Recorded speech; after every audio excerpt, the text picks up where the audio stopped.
This is how I grew up, with a lot of expectations from my parents, a lot of expectations from my siblings, and had to be the best one. So I was extremely studious, worked with some development projects as well, even in school. When you're the eldest, it's like you're teaching everybody. So even as a child, I used to teach my siblings and their friends and the cousins something or the other.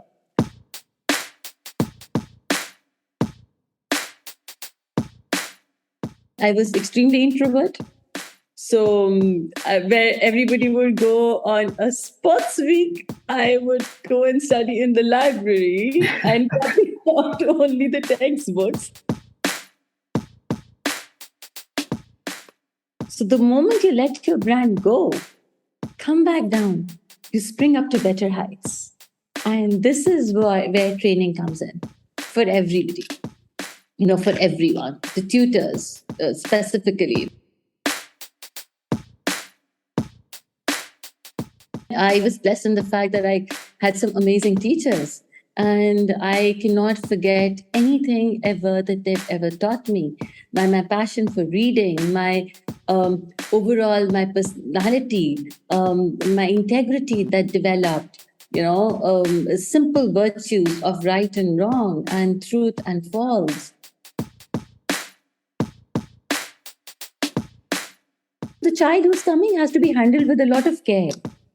They like those very delicate assets of everybody's life, For a parent, they're the most important asset. So they have to be handled with a lot of care.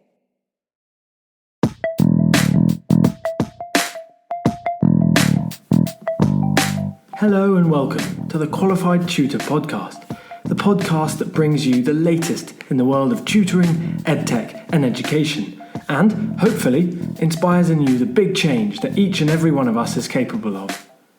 Qualified Tutor is an industry-leading tutor training organisation and online tutoring community for thousands of tutors around the world. This podcast is the voice of this community, where we aim to hear from tutors, teachers, entrepreneurs, coaches, business experts, students, tutorpreneurs, and more from the world of tutoring about what inspires them every day, how they can help tutors like you, and what they've learnt about tutoring along the way. The question is, what will you learn today? Hello and welcome to the 132nd episode of the Qualified Tutor Podcast. My name is Ludo Miller, the host of this podcast. Welcome back to regular listeners. Welcome for the first time to any of you for whom this is your introduction to the Qualified Tutor Podcast, and a very warm welcome to our guest today, Misbah Iqbal. Misbah, welcome to the podcast. Thank you, Ludo. It's been a lovely journey we've had so far with Eximus Education, of which you are Chief Operations Officer. It's been great to get to know you and Harris, the founder. And I think there's a lot more to be shared between the organizations and for Eximus to deliver to our community and our audience. So thank you very much for joining us. For those of you listening today who haven't come across Misbah and Eximus Education before, they are a wonderful London-based agency who provide really very high-quality tuition to their network of clients, and also here in the UK and also abroad. They have tutors from all over the world delivering really top-quality tuition, both online and in person. Misbah herself was previously a director of business optimization at Green Energy Supplier and a training and development manager at a digital outsourcing firm in Pakistan. So really with this strong background in finance and management, but also a really strong professional development and training understanding. The last time we spoke, Misbah admitted that she was a self-confessed disciple of the great Tony Robbins and also one of our favorites here, Simon Sinek. So really a really deep shared understanding there. And Misbah speaks so eloquently about humanity and empathy in education, something that's right at the core of our values here at Qualified Tutor. So I think Misbah's tone will strike a real chord with you today, our cherished audience. And of course, don't forget to let us know your thoughts on the podcast by heading to our community, the Love Tutoring community, or emailing me at ludo@qualifiedtutor.org. But without further ado, Misbah, thank you for coming onto the podcast. What's giving you reason to smile today, Misbah? Thank you very much, Ludo. So, smile, of course, I'm speaking to you. Every day brings up a new beginning, new opportunities, a better life, a lot of optimism. So, every day starts with a smile, and it's got to end with a smile. And this is how I start my day. A lot of gratitude. What a wonderful intro to you, to our podcast, Misbah. Thank you. Now, regular listeners will know that we like to invite our guests to cast their minds back to their school days, to reflect a little bit on how teachers once perceived them, and how necessarily they perceived themselves. It's often a really amusing way to see where a guest has come to in their career. Now, I know, as you've been saying, Misbah, that you weren't able to find any school reports, but do you mind telling us a little bit about your reflections on what you were like as a school child? Okay, so I think a lot of what I am today is of course because of my, the time that I spent as a child in the school and with my parents, and of course being with the South Asian culture. And I don't know how much that resonates with the West, but in the South Asian culture, the eldest child, there's a lot of burden. And that burden may not be of monetary value, but a lot of, start of creating values. So, the eldest child has to be the best at everything, the best at studies, the best in integrity, the best in values, because you got to be an example to everybody who's, coming behind you. So probably this is how I grew up, with a lot of expectations from my parents, a lot of expectations from my siblings, and had to be the best one. So I was extremely studious, worked with some development projects as well, even in school. When you the eldest, it's like you're teaching everybody. So even as a child, I used to teach my siblings and their friends and the cousins something or the other. I'm very blessed in with that, because my parents had, of course, a lot of expectations. But the first child, you put in everything that you want that person, you want everything to go into that child. So I got a lot of values from them, which I was supposed to pass on, of course. And then I was blessed in the fact that I had some amazing teachers. And I cannot forget anything ever that they've ever taught me. My passion for reading, my overall, my personality, my integrity that developed, simple virtues of right and wrong and truth and false. And I understand there are always gray matters, but I grew with a lot of, values in me. And all of this and whatever I did after that is the credit goes to them, my amazing, amazing, amazing teachers and my wonderful parents. And but yes, a part of that, I was extremely introvert. So where everybody would go on a sports week, I would go and study in the library and not only the textbooks, but a lot of reading of history and culture. So this is something that had been a part of my life, and probably that is the reason why I love to impart knowledge and to travel and learn more and go into the smaller streets and learning those cultures and telling everybody, adapting those, bringing changes to whatever I do in my life, but unlearning every time, bringing myself to zero, create a brand, make something of yourself, then bring it down to zero again, learn from the beginning. And I guess that is how I've been able to achieve newer heights every time. It's amazing how often guests on this podcast talk about the impact of their teachers in shaping who they become. And I think that's an amazing, if not slightly, frightening part of being a teacher, is that, or not frightening, but, the responsibility that we have as educators to take that role. You as I mentioned, your background is in finance and business management, but you have this real clear understanding of what education means and how best to make it effective and enjoyable. What skills and learnings do you think you've been able to take from your career in finance into tutoring? I think financial management itself brings in a lot of structure and logic to what I do, because I believe in doing things from the heart. So anything I do, a lot of heart and a lot of my soul is there. But somehow I think that logical part has to also step in and say, okay, let's structure it, And that comes from my Excel sheets and my financial models that I had made. And those numbers that I worked on to forecast, at times on stock valuations. So I used to be an investment analyst at one time. And, understanding, reading a lot of newspapers comes from there. So what's happening in the economies and how is it going to affect the financial markets, and whatever affects the financial markets eventually affects simple households, our spending patterns.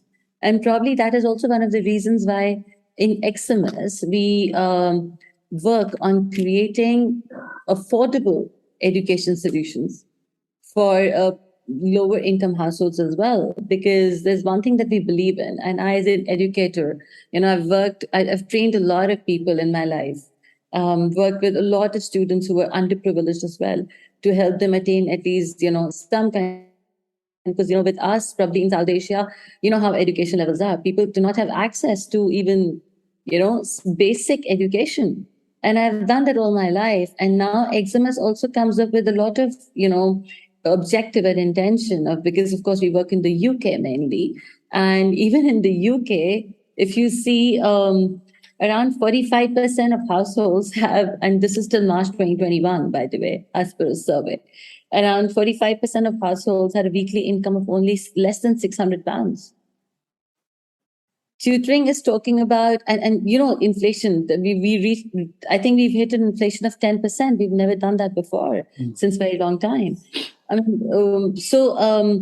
think all of that and understanding how economies work and how demand and supply work, how inflation is affecting households. Would they be still able? Of course, school is free, so they can go and study.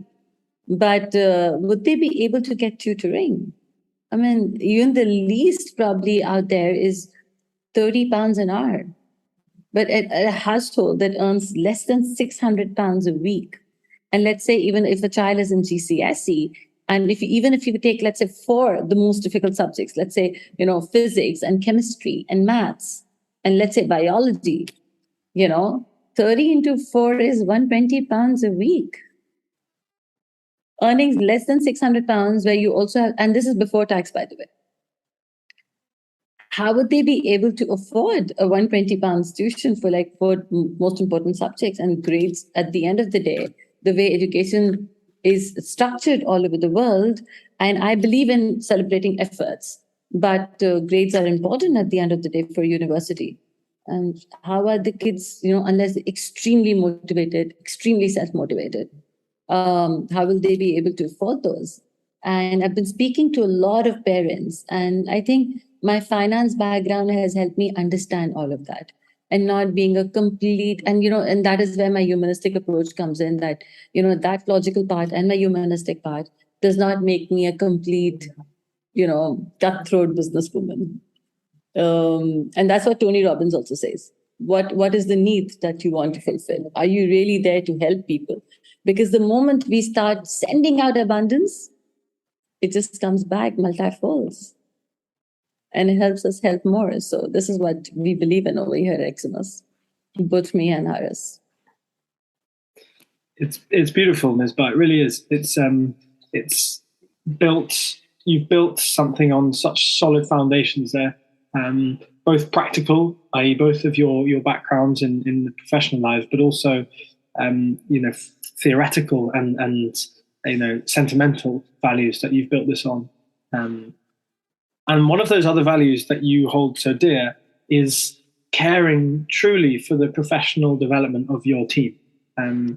And that is, truly admirable and something that we'd love to touch on here, because it's obviously something that's so key to who we are as an organization. But why are training and development so key to success then in education, Misbah? Okay, so see, as I said before, unless you're ready, and I believe everyone has the ability, so I will not say unless you have the ability to learn, because everybody does, you just don't want to tap it at times. But unless you're willing to learn, unlearn and learn, I would say, because, at times, and a lot of researchers have proved this, after a certain time in life, a child doesn't learn anything new. So, because the base is already there till 5, 6 years of age. And whatever new comes in, it just has to pass through that filter. So whatever new comes in, you actually evaluate. Oh, does it make sense to me? It doesn't make sense to me. Why doesn't it make sense to me? Because I have certain clear, rigid values in my mind, and that is the reason I'm not open to take up new concepts. So unless you're ready to let go of this filter, empty it, and then learn again, you will never be able to grow further. And I remember one of my mentors actually told me, you've created a brand of yourself, Misbah, and you need to let go of this. Because what happens is, when you work really hard all your life and you bring somewhere over here, yourself somewhere over here, and then you see, okay, all right, I know more, I'm more successful. And then all of a sudden, right in front of you, there are people who are like, here, and oh my God, they're helping so many people, they're changing lives. And you get inspired and you're like, okay, why am I not able to go up? Why am I not able to go? Because you're not ready to, let it go. So the moment you let your brand go, come back down, you spring up to better heights. And this is where training comes in for everybody, for everyone, the tutors specifically, because, and I've been a teacher for a very, very, very long time, like more than 20 years. And I tell you, when you're a teacher and then you've learned so much. And for example, I did not do my PhD for a lot of reasons, but, but I have seen then you've made certain concepts of yourself. And it's very unlikely that you're ready to learn. And because of that, somewhere you become stagnant. So you're only ready to learn something that is a part of your area, which is what I do not believe in. I believe unless, okay, fine, I know finance, very good. Something new in finance, I will learn. But let's say something new in marketing, I will not learn. It doesn't make sense, right? Because nowadays it's not like finance works separately, marketing works separately, management works separately. It has to be an integrated approach. Only then you become successful. Only then you can help more people. And unless you're ready to do that, either as a teacher or as a tutor or as a person, you will not be able to impart that to the child who's coming. And the child who's coming has to be handled with a lot of care. They like those very delicate assets of everybody's life, For a parent, they're the most important asset. So they have to be handled with a lot of care, where, yes, they will be exposed to the toughness of life. But with that, they have to know that somebody has their back. And that can only happen very less people are ready to jump because they know that there is nothing on the back. So probably not something monetary at the back. If you're at the back, if they have the values from you, if they have the right energy from you, if they do not have that rigidness from you, only then they will be able to take chances in life, take risks in life. So unless you're ready to do that for yourself, unless you're ready to learn new concepts, unless you're ready to, unlearn whatever you've learned and adapt new ideas, because every generation is bringing up new ideas. I mean, probably when we were kids, we did not even know what smartphone is. And now, I mean, a small 2-year-old child will probably download an app on your phone. It's crazy. My nieces will do that. My nephew will do that. It's so beautiful. So if I'm not ready to unlearn and learn those new ideas. Because I started with a very less probably proficient in tech, and of course my team is full of younger people, so they're very good in tech. Besides all other things, but yes, I probably have more experience in other things. But if unless I was ready to sit with them and learn from them new things in tech, I wasn't able to incorporate those into the tutoring as well. So the child who's coming up is very good with tech. And if they cannot resonate with us, how will they learn? They would look at us as something, an idol over here. And they will never be able to learn from us. Because we will just be there, okay, I'm there. I have to come down to their level and learn. So it's about being open to that. And it's about having the confidence to know that taking a step down means taking 2 steps up. It's so powerful what you're saying. And I know it comes from a real grounding in both the theory and the practice of this. You've been doing training in several businesses and organizations for, as you say, for many, many years. So any tutors with Eximus Education, you're very lucky to have Misbah as your head of training and someone who's caring for your professional development. Misbah, when you mentioned when we last spoke that as part of your training programs at Eximus, tutors take part in reflection and empathy exercises. What role does this self-reflection that you're talking about there play in an educator's development? And how is this important for students as well? Okay, so everything that I've spoken about till now is self-reflection. Honestly, one of somebody who I learned from the most used to always say, wherever you get stuck, check yourself. And wherever I got stuck in my life, I would always do that, check myself. So this checking myself does not have to come occasionally whenever I get stuck. It has to come with everything that I do. So after this podcast, I may sit down and write what I could have done better, what I could have said better, right? And probably next time when I talk, those things would have improved. This is again related to the same thing that we said earlier, being open, as you said, being open to, take a step back and learn again. Unless I'm ready to, because, you're the best self-critic, right? So the best critic to yourself would be yourself. So if I'm not ready to do that, if I'm not ready to take feedback from myself, how would I take feedback from others? And if I'm so rigid and not ready to change, what reflection would that be on the student who comes? So it's not only about teaching 2 + 2 = 4, right? Because even if you're teaching 2 + 2 = 4, the way you teach it changes a child's life. So unless you're ready to self-reflect after every class that you've done, and I know that they're very busy and there are a lot of classes in a day, probably this can happen after a week, or I would rather suggest at the end of the day before you sleep. So you write down all the activities that you've done up till now and whatever courses, whatever classes you've taken. And you think of each child as, as a very important project of yours, even if you're just teaching them 2 + 2. And then when you start doing that and you're reflecting on how you can make things better, things will change. And the best activity that I have learned since past few years is writing down. So, saying things orally, you usually forget. When you start writing things down, more ideas come. And this really helps. It has always helped me since these years that I've been doing it. So, yeah. Did I answer your question? More than enough.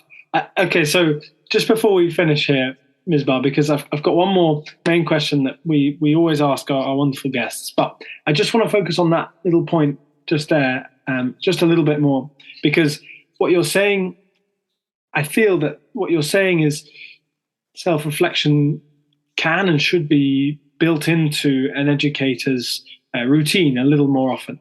And you've given one little tip there, which is to write things down after you complete a task or an activity or a session about what you could improve on and also what went well. Do you have any other tips for an educator who's sitting in now listening to this podcast about how to embed self-reflection into their routine? Are there any other tips that you've learned that can help that happen?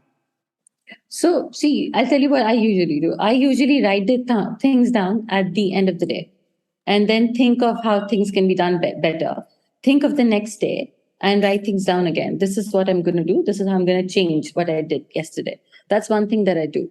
One more thing that I've learned from, I guess, from every book that I read and from the most successful people in the world. And it's crazy how the most successful people in the world bring in meditation into business. And that there's a difference between imagination and visualization. And this is something that I do first thing in the morning. I try to wake up early and do it in the morning, but I do it any times in the day. And that is visualizing how the class will be. And if you pick up, and even Muhammad Ali, some amazing. You pick up anybody who's been a great sportsman, actually visualize the whole match before, and the whole match where they're winning and etc. So that really works before doing anything. So if I think that is one thing very, very important. If you visualize how that child is benefiting from what you taught. So it's like, okay, so you imagine the class going on, that a child learning everything, absorbing everything, and at the end of the day, getting good results, becoming a better person, as well as getting good grades. And they're extremely happy, and the parents are happy. And when you visualize this before, that energy passes on when you're teaching a child. And trust me, I mean, if you can pick up science, you can pick up studies. It has worked for everybody if you do it with the right intention. So that is something, it's an amazing tip. And if somebody can do it, it's going to change the game completely. Yes, absolutely. And I know that the Eximus tutors are imbued with that sense of hope and that sense of practice, that sense of knowledge about how to improve that within their child. You're not just improving the grades, you're improving their ability to learn, in the future as adults, which is such a huge skill. Misbah, this is really very powerful stuff, and hopefully will be things that educators listening to this can build into their tutoring sessions today, tomorrow. As soon as they've kind of come to the end of this episode. It's not a huge step that you are teaching or educating here. These are small, simple, repetitive steps that will go a long way. So thank you. And now, brief word from last week's guest, Lauren Johnston. I think for me, what I learned about being on the podcast was that actually I have so much to share. All the work and effort that I put in every single day deserves to kind of be recognised, and you guys as a network has provided me the pillar to do that. So I'm really, really, really thankful for that. I loved being a guest because it's totally out my comfort zone. My first thing that I've ever done. I've never ever done anything like this before.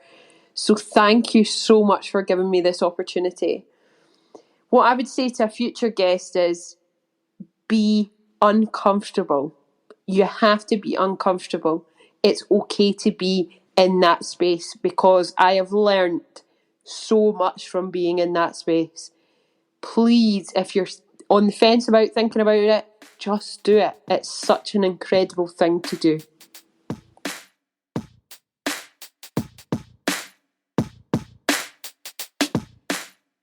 Just before we finish here, I'd love to ask, Misbah, because there's so much that you have conducted in the past and in your career, and I know that there's so much more to come. But could you give our listeners a little insight into what's next for you? What's next for Misbah Iqbal? So Eximus is a part of me. So if you say what's next for Misbah Iqbal, it's taking Eximus to every household in the UK. And where people say sky's the limit, for me, sky's not the limit. There's much above the sky. And I completely believe in it. I have a lot of faith in it. Me and Harris do things with a lot of, good intention, with the intention of helping people. And we really want to take it to every household. Just like Julia said the other day, when you speak to a parent, they should ask, are you a qualified tutor? In the same way, I was telling Harris that the other day, and before that, remember I told you that every household will know Eximus, and every household would want their kids to learn from our tutors. So I guess that's one thing that I really have the vision of. What an excellent vision, Misbah, and one that's already in motion. So, listeners, thank you for tuning in and checking in with the Qualified Tutor podcast. Once again, it's amazing to know that there are people out there who are taking something from these conversations, and hearing from you in the community or even just privately is something that really encourages me and motivates me to keep doing these conversations. Misbah, you've been a fantastic guest. Thank you so much for joining us. What is the best way that people can get in touch with you straight after this? I am available on email all the time. It's misbah@eximuseducation.com. It's MISBAH @eximuseducation.com. Available on email all the time. I'm very, very, very active on LinkedIn and on Facebook. So if you see Misbah Iqbal, you're going to find me on social media, except for Instagram and, the other stuff. We'll get there for those ones. Yeah. There's always time. Yeah, no, absolutely. LinkedIn and Facebook, and you can always contact Misbah by email. Next week, we'll be speaking to the wonderful Arthur Moore from Tea and Teaching podcast, looking at partnerships and collaborations in education podcasting, and also a little bit about the role of teaching and the interplay between teaching and tutoring, which is something that is so crucial in today's education environment. But Misbah, for one final time, thank you so much for joining us on this podcast. Thank you very much for giving the opportunity, Dodo. Thank you very much. Thank you. And we'll see all you listeners next time. Bye. Bye. Bye, everyone.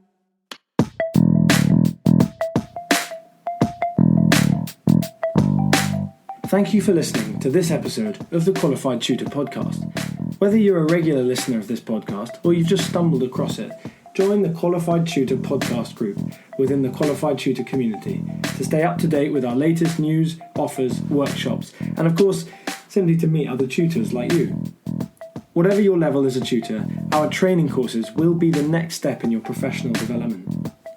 Visit qualifiedtutor.org/training to find out more about our CPD accredited and Ofqual recognised courses, the first of their kind in the tutoring industry. Your student deserves the best tutor possible. Make that happen today by joining Qualified Tutor